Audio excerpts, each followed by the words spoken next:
Now, the man who knows just about everything is Pulitzer Prize winner Chris Hedges, political commentator, journalist, writer, and host of the Chris Hedges Report. And no week is complete without watching that. Chris, thanks for coming back on the show. It's always a pleasure to see you. I spent my whole life seeking to disrupt NATO, but this evening it looks to be in tatters, doesn't it? Yes, and as you know, George, I covered the collapse of East Germany, Czechoslovakia, Romania. I was there in 1989. We very naively thought NATO was redundant. NATO was formed, 1949, I think, as a bulwark against a potentially, in the eyes of the West, aggressive Soviet Union. I was also in the room when Hans-Dietrich Genscher, then Foreign Minister of Germany, and James Baker, then Secretary of State for the United States, said that NATO would not be expanded beyond the border of a unified Germany. Indeed, again, it's something you know very well. In order to unify Germany, they had to get the Soviet Union, Mikhail Gorbachev, to acquiesce, to agree. And that promise was made and then violated, all the way up to Russia's border. Was, I think, born in the collapse of the Soviet Union of two things: hubris, this unipolar world the American architects of the American empire dreamed of, and money, billions and billions of dollars in arms sales to make these former Warsaw Pact countries compatible with NATO military equipment. Everybody will say, well, it's a defensive organization, and my answer to that is go to Iraq and ask an Iraqi or an Afghan if NATO is a defensive organization, and they were turning Ukraine into a de facto NATO NATO outpost. I mean, in terms of advisors and arms sales and everything else. So this was completely predictable. Russia was provoked. I'm not defending what Russia did, but they were provoked. We had the WikiLeaks.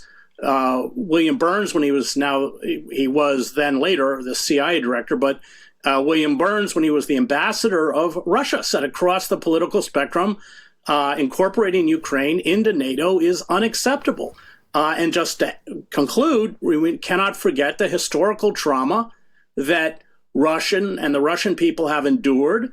They have been invaded 3 times. In the 18th century, of course, with Napoleon, and then in the First and the Second World War through Ukraine. So yes, the whole war was insane. It was not designed to beat Russia. It was a classic proxy war.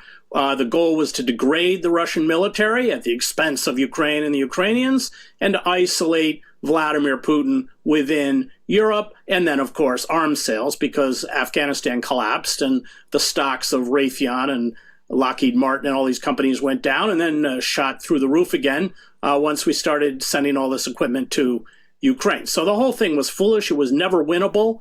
The loathed Henry Kissinger said at the inception of the war that Ukraine should trade land for peace, that there should be it. That's, of course, now what we're going to get. But huge swaths of Ukraine have been destroyed, and tens of thousands of Ukrainians have been killed or crippled for life. Well, let's unpick as to when this final deal of land for peace might come. Trump says, and we'll come back to that he's trying to end the war. The Europeans say, and we'll come back to that, I'm sure, that they intend to make sure Zelensky can keep on fighting. How can these two starkly different perspectives coexist within the North Atlantic Treaty Organization? Well, they can't. And there's an open hostility within the Trump administration towards NATO, one I actually share. So they can't. And I think that we're already seeing discussions within Europe itself about creating its own sort of internal security alliance that precludes the United States, which I think is probably fine with Trump. Yeah, and it looks like German will seek to assert leadership over it. What could possibly go wrong? There is a school of thought, though, Chris. There is a school of thought that thinks that Trump is bluffing about bringing an end to the war, that he doesn't actually intend to.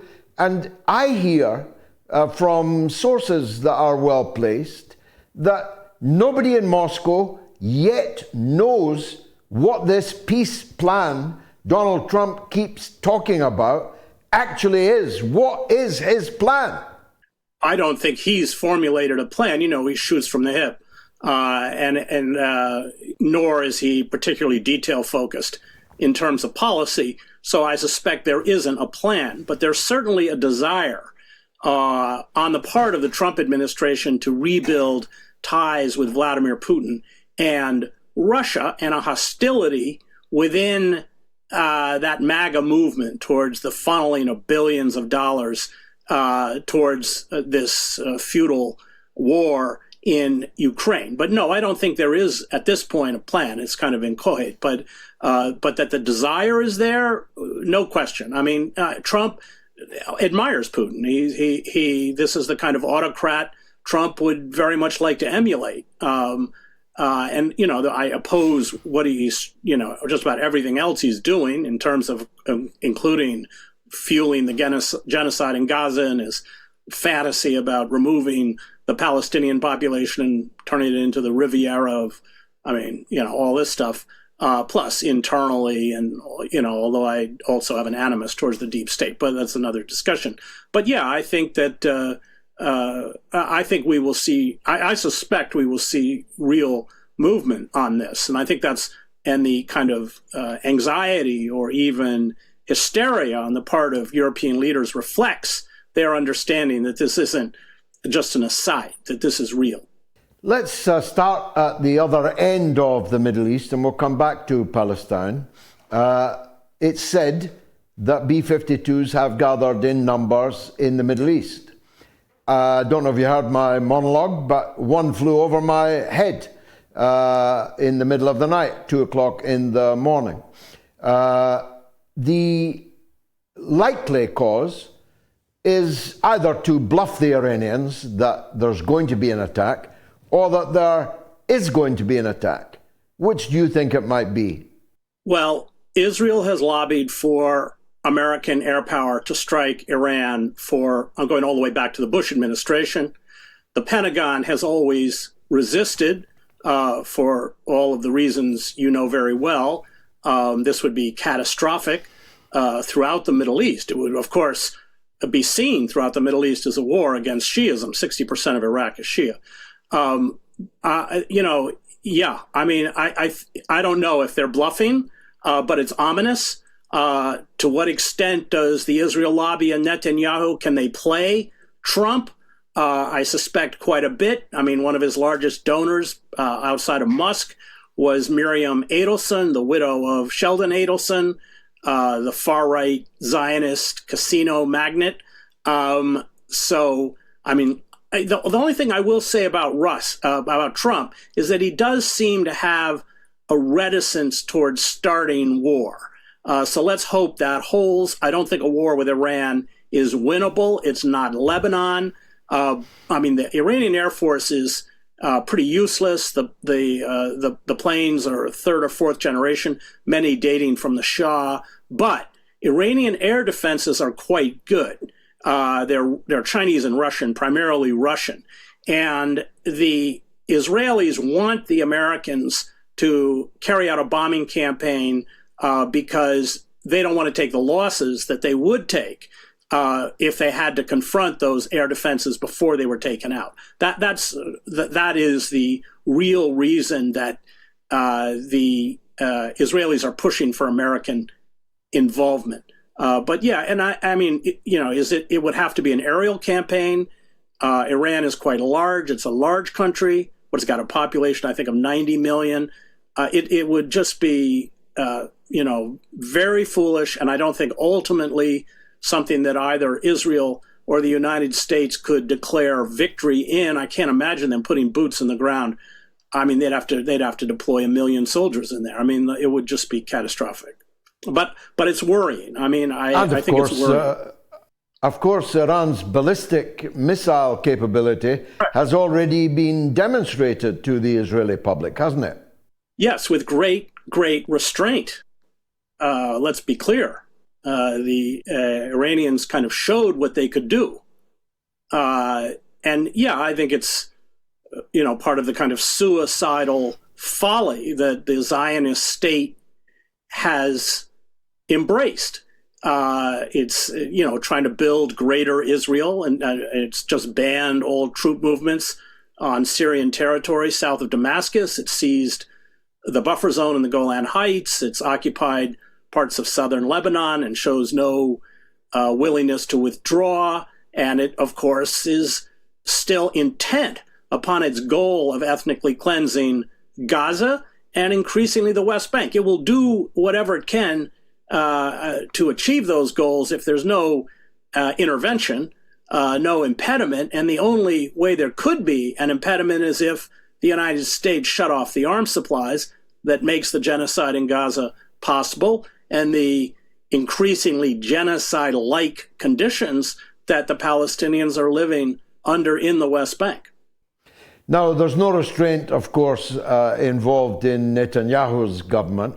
In Syria, they have now said they will annex no less than 3 provinces of the former Syrian Arab Republic, which effectively no longer exists. There's a Druze breakaway. There's likely to be an Alawite breakaway. There's a Kurdish breakaway. There's a Turkish occupied zone, and so on. But in a remarkable statement this week, Netanyahu said that no Syrian troops will be allowed to deploy south of Damascus, which is inconceivable just a few weeks ago, but that's the pronunciamento made from Tel Aviv. So we now have a situation where Israel is expanding at will, at least in Syria. Their tails are probably up about events in Syria, no? Yeah, I mean, what it wants for Syria is what it achieved in Iraq. Remember, the engine behind the U.S. invasion of Iraq was Israel and their Zionist puppets within the Bush administration, Louis Scooter Libby, Paul Wolfowitz,